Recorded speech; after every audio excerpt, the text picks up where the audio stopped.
Welcome to Board Game Binge, the place where we bring you bite-sized, bingeable board game content from across the industry. I'm your host, Joe Slack, and joining me today is Guillaume Boudreau. Hi. Guillaume is an art director, multimedia designer, and illustrator from Montreal, Quebec. He, along with his partner, have been running Remarke, a small marketing firm, for 10 years. They provide services in communications, content creation, design, branding, and packaging. Guillaume started designing games 5 years ago, and his first project was to remake the classics Snakes and Ladders with a fox and den theme. His research on foxes helped to inspire him to develop the game mechanics. 4 years later, Ruse, a medium complexity Eurogame, is now ready for crowdfunding. He also has 6 other game projects in development. Guillaume, thanks so much for being here on the Board Game Binge. Thanks for having me, Joe. Excellent. So I thought maybe you could start by telling our viewers and listeners the story of how you first got into board gaming itself. Wow. Well, I'm a board game enthusiast, so I play all the time board games. So one day, I just asked myself, I love design, I love illustrating, I'm a designer, I love board games and maths. So why do not take all of that and try to create some sort of board games just to test if I'm able to do it? So that's where the Snake and Ladder remix project came in. Decided to test myself and try to do a Fox and Den remix of that game. And like 2 weeks later, it just wasn't working as I planned. It was even better working.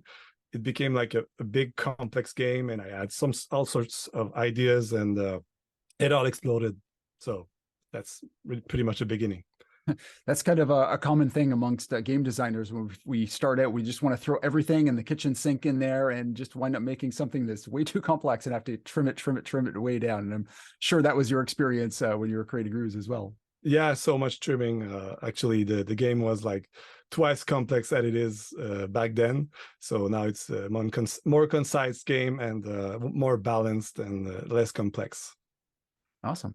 So you said you had all these different skills and interests in board games, and then you wanted to create your own board game as well. Being a fellow Canadian, I know you're actually from Montreal, and it's a lovely city that we always love and enjoy visiting whenever we can. I'm just curious, what's the board game scene and the game designer scene like out there? Actually, it's really active. There's a lot of events. There's a lot of restaurants where you can go and play, or bars where you can go and play. There's a lot of designers too. We have all sorts of events where we gather and test prototypes and share ideas. And we have some great new designers that are having success right now. One of them is Maxime Tardif. With the creator of Hurt, the recently released Hurt. So yeah, the scene is pretty active. That's fantastic. Yeah. And I know you're getting ready to launch your game Ruse on Kickstarter. And by the time this interview airs, it's going to be live. Yeah. So I know you talked about creating this game kind of out of Snakes and Ladders, and you're designing other games. So what did you learn from this first game experience when you were first taking that kind of Snakes and Ladders idea and turning it into the Fox and Den theme? What were some of those things you learned? At first, I didn't know where I was going with all of that. I didn't know what it was all about. So I read so many stuff. I listened to so many podcasts, your podcast, and so many others. I learned so much stuff, and I'm a perfectionist. I'm a designer. I'm an art director. So having a prototype that doesn't look like a real game was really hard to me. So having just like a couple of sheets of paper of cardboard that didn't make it for me. So I had to go too far with my development and design at each iteration of the game. So now we are like at the 7th version. There's decimal between them, but the first one, the second one, it was too advanced to be a prototype. I lost a lot of time doing the prototype. So I learned for the other project to go like just test the pieces and go with cardboard. It's all right. You can draw everything on the corner of the table, and that does it. So, and test it. Absolutely. Yeah. It's a great thing to get that idea out of your head and onto the table. And like you said, you can definitely spend a lot of time creating something, spending a lot of time and effort making something, then finding out that it doesn't work and you have to go back to the drawing board and change things Yeah, around. yeah. Okay. So can you tell us more about your game Ruse? Yeah, sure. So it's a mid heavy Euro style game, which implies dice and a bit of chance. But the chance is, well, it's hard to describe, but I've managed a way to balance the, how do you say hasard? When you roll the dice, it's Luck or chance? yeah, the chance. Yeah, Yep. when you roll a dice, the chance you have to get a great number or a low number. So I had to balance that aspect. So even though you roll a 1 or a 6, you have action options and bonuses available to you. So it's not like a chance only game. You really have to manage what you get with your dice. So basically, the game is about fox. So you are playing the role of a fox family, and you have to gather other resources in the territories to grow your kits. You can grow up to 4 kits in your den, and that's it. So you have dice management as worker placement. You have to move your fox in the territories to find some resources and gain some bonuses. You can mark territories. There's also, you have a board with the den, so your kids can explore the den and find some bonuses and develop their instinct, which will make your game more advanced. And there's also objective cards. So it's a big mix of mechanics based on some Fox knowledge that I learned along the way. Great. Yeah, it sounds like you're really trying to get the theme and the mechanics really lined up well. Is that something that you really strived for when you were making this game? Yeah, actually, the game is really team forward. So I really wanted to make a Fox team game. Fox is my totem animal, if I may say. I really love Fox. So I studied a lot of things about the Fox, and I built the mechanic around the team instead of adding the team on the mechanics. So everything is prepared and developed around what I've learned along the way. Yeah. Oh, very cool. And as well, you're talking about you got dice in your game, but you tried to avoid having a lot of bad luck. Like we all see in these games when somebody's just consistently rolling ones and just failing, and other people are rolling sixes and doing really well. So it's great to have either some mitigation for those bad rolls or the ability to use dice in different numbers so that low numbers can actually be beneficial and not just detrimental, and vice versa with the high numbers. So were there any other games that you took inspiration from to get ideas for that? Inspiration, nothing's come from a particular game, but I'm really a fan of Teotihuacan. I'm a fan of On Mars, these big games, Tapestry, but none of the mechanics I took are really inspired by some precise game. It really came with, like I said, with the team in mind. So I had a team in mind. I had an aspect of the team, the growth. So there's tracks where your kits, which are dices, grow in value and evaluate. So yeah, I took some knowledge and developed the mechanics around it. Excellent. Okay. So I want to switch over and talk a little bit about your marketing approach and how you've kind of built up your following, because I've been to your Kickstarter notification page, and I think the last I looked, I think it was this morning or yesterday, I saw that you were up to over 2,700 followers, which is quite large, especially for a first project on your notification page. So I'd love to hear a bit about how you were able to build up your list so high, and also did you use other methods, like was building up your email list? Was that also part of your campaign as well, your marketing? Yeah, well, I'm happy to learn that we are at that mark for today. I also, in parallel, developed some marketing email list. I think we are at 2,000 right now. So we have the pre-launch page and the email list.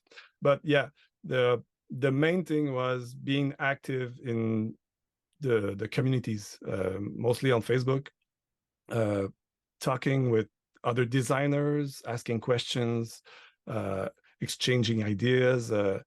That's really what made the difference. And posting some stuff about the development, even if it's wrong, just the communication you have with other designers and just fans of board games is incredible. The communities that are existing on Facebook are so amazing, and people are so generous of their time. And some people are writing me like in direct message and helping me, and I created some virtual friends. So yeah, it's really what I really did. It's been like 3 years. I was there since 4 years, but the last 3 years I was really active and posting some stuff and exchanging with people. Yeah. Yeah, it seems to have really paid off. I mean, I think that's where I discovered you. I think it was in the board game design lab. I saw you were posting some things and asking some questions. I thought, oh, this campaign looks pretty cool. I'd love to talk to you a bit more about it. So, aside from the Facebook groups and doing things online, did you also go out to any conventions or do anything else, sort of in person, with your playtesting and building up your group? I really use the virtual side of things for playtesting during the pandemic. It was crazy. I played like, actually the game was tested like 300 times, 400 times, something like that, but mainly on Tabletopia. So yeah, using Discord and Tabletopia, it was like perfect. I had so much time during the pandemic, so I used that time at my advantage. So yeah, but I did like a couple of conventions here in Quebec, none in the US, something I'd like to do in the future. But yeah, we have some events where we can test our prototypes. So those events were really useful to test and develop the game. Okay. Yeah, it sounds like you really took advantage of what was available. And I mean, during Yeah. the pandemic, so many things were shut down. It was a matter of getting your game up digitally, getting people play testing it, and giving you feedback. And Tabletopia in particular, that's a platform you can use, and you can just post your game up there and other people can just come and play. You don't have to necessarily be there and load it up and set it up for them. You can just leave it there with the rules. So did you find you had a lot of people just coming to like play it on its own when it was just listed there, or were you kind of guiding the play tests? And no, I didn't list it there. I was a bit shy about it, and since I was learning everything, I didn't really knew how to do everything. But I really just tested with invitation using Tabletopia. Now, right now, we are finishing the TTS version, the Tabletop Simulator. So yeah, I'll be opening some more demos and playtest, and yeah. Fantastic. Yeah. So as well, did you do any marketing with ads or anything, like aside from the organic stuff that you were talking about, meeting with people and chatting with them and demoing the game? Did you also run any ads? And if so, like which platforms did you use, and how did you see them perform? Yeah, it's pretty much based on Facebook, but actually I constructed a website with a landing page. I added a blog. I connected like to a MailChimp account, and I added all my links, all available links possible. So yeah, it's all there. On Facebook, since I was chatting with everybody, I posted some links directing to my website, but the full funnel is more, I did some advertising with Facebook and Instagram using the leads ad. So people can like register to the email, and once they are registered, they get an automated email inviting them to other points like groups, Kickstarter pre-launch page. So yeah, it was really active. Actually, I had also some click ads, simple click ads, leading to Kickstarter. And it really like worked well. I think I had a good sense with the audience that I built to propose these ads. Oh, that's fantastic. Yeah. Because I know ads can be very effective, and building up your email list obviously is super important. And I think you mentioned a really good point there, is to direct people to all the other channels as well. So if you get somebody to, sees your ad and signs up to your email list, then having that welcome sequence, you not having to individually bombard people, you can just have something that automatically goes out. Hey, thanks so much for signing up.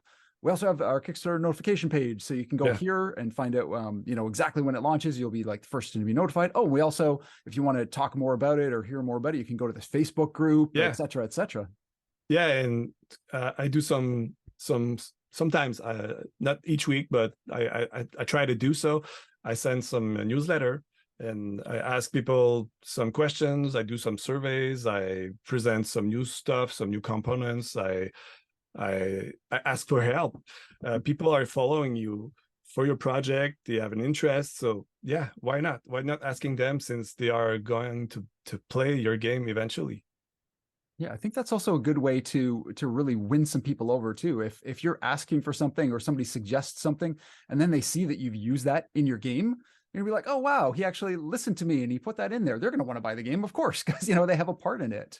Yeah, I did a lot of surveys actually on Facebook groups and with the email part about the board, actually the box cover, the color, the type, the logo, even the color blindness.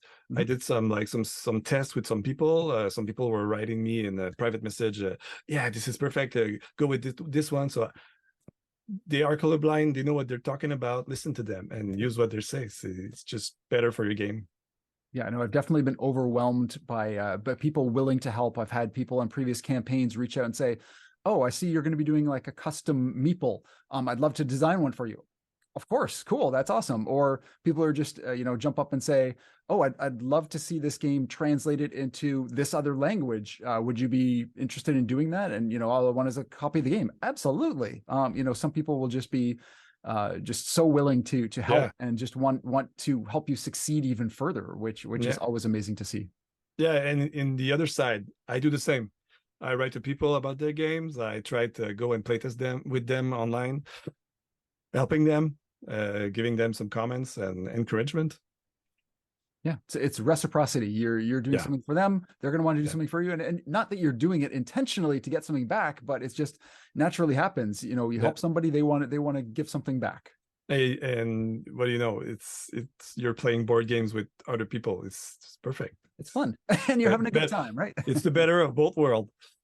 Absolutely, yeah.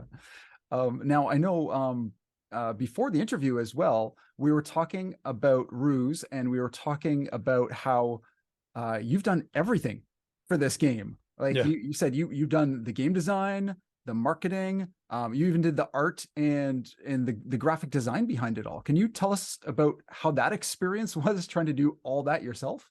It's really a lot of work. I didn't saw that coming, but yeah, it kind of hit me in the face a couple of weeks ago. Yeah, it's a marathon. The last week and the 2 weeks to come, it's like I don't know where to put myself. I work like, I have a business. I own a small marketing agency, so I have to work during the day and I have to work during the night. So I get like 4 to 5 hours of sleep each night. I'm okay. I'm doing good. Probably the adrenaline, since we are near from the launch. Just wait till the Kickstarter campaign. Yeah, exactly. But yeah, since I am a designer, I'm an art director, I illustrate, I have some knowledge in web design, I have some knowledge in UX, packaging. It all came like to sense that I needed to use what I know and save some money. Yeah. Yeah, absolutely. Well, also, if you have the opportunity to just hand things over to your partner for the first couple days of your campaign and the last couple days of your campaign, and just say, I'm going to be busy with my Kickstarter campaign, because those are typically the busiest, and you'll want probably as much attention as you can on the campaign as well. Yeah, I'm off the job for those days. That's really good planning. Absolutely. So I know as well, like most designers, most publishers would hire a lot of that out, particularly the graphic design and the art. Most designers can't do that themselves. They might be able to do some stick figures and put together some simple prototypes, but to get really good looking, compelling art, they're really required to go and hire that out, because you just can't do it. And your game needs to look good, especially in crowdfunding, right? There's so very few people that can do that. Like Ryan Lockett is one person that comes to mind, who's done that with Red Raven Games, who does it all. But I imagine it can be quite tiring. So would you, for future games, would you think about hiring some of these things out, or doing things a little differently, maybe for your next game? Yeah, I might. It's a question of budget. It's a question of ego too. I really love the draw, so it's hard like to let that part go. But yeah, I love so many designer and illustrator in the industry. So yeah, if I get the chance to work with someone else, for sure. Andrew Bosley is like incredible. Jan O'Toole, these are like, I'm a fan of those guys. So yeah, Mr. Cuddington, actually these are board game illustrator gods for me. So yeah, if I get a chance, yeah, I'd like to work with some other people. I have some big game project in mind, in development. My next project is called Spirited Earth. It's quite a huge game, pretty much the same size as Ruse. I'm thinking of using someone for the artwork, because I saw how much work it was. Learn from your experiences. But yeah, I mean, if you can do it, you want to do it. But like you said, you can burn yourself out if you're just trying to do everything all yourself. Yeah, totally. Absolutely. Maybe you can talk a little bit about your agency as well, because you do marketing and branding and that type of thing. Yeah. How has your experience, have you been able to translate what you do in your day job to help you with your marketing and branding and everything around your game, and how has that kind of come about? Yeah, actually, it was really useful in all sorts of ways, not just this in the sense that I'm a designer and an illustrator, but the project management side of things, the how to communicate electronically with people, and in the development, all the interface and everything, it all became useful, really useful. And I would say that the project management part was the most useful of all. So I'm not scared of, it's big. It's a big project. It's a lot of hours, but it doesn't really scares me. I've had some bigger project to manage. Excellent. Yeah, I think two of the biggest things that people may not realize when they're going into this, doing it themselves, is the amount of time you'll need to spend on audience building and project management. And you hit the nail on the head there, like just knowing how to navigate your way through this, because in a lot of other cases, you're going to be working with so many other different people, manufacturers, and artists and everything. I mean, you're doing a lot yourself, but you still have to manage your own time and how much time you're going to be spending on art and playtesting and audience building and ads and reviewers. You're working with reviewers, working with manufacturers, fulfillment companies, all those different things that go into it. And having that project management experience can go a long way, because I think a lot of people, they don't realize how much work it is, and they can really get blown away by like timelines and costs go out of control and that type of thing if they don't have that experience.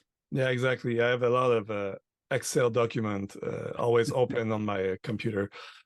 Right now, I'm like keeping the campaign is launching, but I'm still doing some quotes with some manufacturer in China at 5 o'clock in the morning and at 1 o'clock in the night, whatever. So yeah, the schedule is all unbalanced. Yeah, you have to go by their schedule or wait till the next day to hear back and keep going. But yeah, even right up to your campaign, you're going to be crunching those numbers, making sure everything's right, seeing if you can get like better rates, if you've got the right manufacturer lined up, get a backup, having all those things in place. It's a lot of work. There's always some surprise. We were ordering some prototypes for reviewers and do some shoots and videos. We were like, there was the Chinese New Year and we got like a 3 weeks delay to like just begin the work with them. So yeah, we had some big surprise. We are finally receiving the prototypes in a couple of days. Oh, that's great. Yeah. Yeah, it's something definitely for any creator to keep in mind, that China basically shuts down for 2 or 3 weeks for Chinese New Year, and like nothing's getting done. So wherever your game is at, it's just going to sit. There's nothing being shipped out. There's nothing being manufactured. So that usually happens, late January into February. Look at your calendar because it changes every year. But make sure to note that and block that time off and just say nothing's going to get done. So either have to get stuff done before and out of there, or know that you're going to be waiting. When I learned that, I immediately asked for a calendar of their holidays, because it's that, yeah. Good idea. So do you have any advice for game designers in general, or anyone who's thinking of taking this on and doing it all by themselves? Actually, believing in their project, believing in their ideas, pushing it through the limit, breaking the ideas, try to break the game. Test it.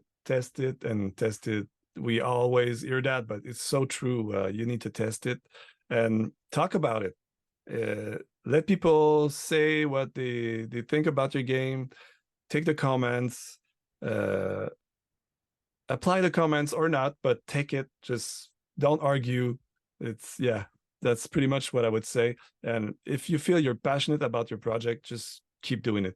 It's worth it. So where can people find Ruse, and what are the dates that the campaign is going to be live? They can find Ruse on Facebook, Instagram. The website is ruse.games, and the campaign is launching on May 23rd. Excellent. And how long is it running for, and when does it end? It's until June 14th. June 14th. Okay, so it's going to be up for a few weeks then. Yeah. Excellent. Well, Guillaume, it's been a pleasure talking to you, learning about Ruse, and hearing about your whole experience designing your first game. So thank you so much for being part of the Board Game Binge. Thank you, Joe. It's a pleasure. Thanks for having me. This has been an episode of the Board Game Binge podcast. Guest hosted by Joe Slack, produced by James Staley and Mike Bruner, with original music by Nick Smith. If you'd like to watch these interviews live, simply subscribe to our Instagram channel, Board Game Binge Podcast, and you'll get notifications of the live interviews, giveaways, and interesting board game content from across the industry. We can't wait for you to join us. See you next time.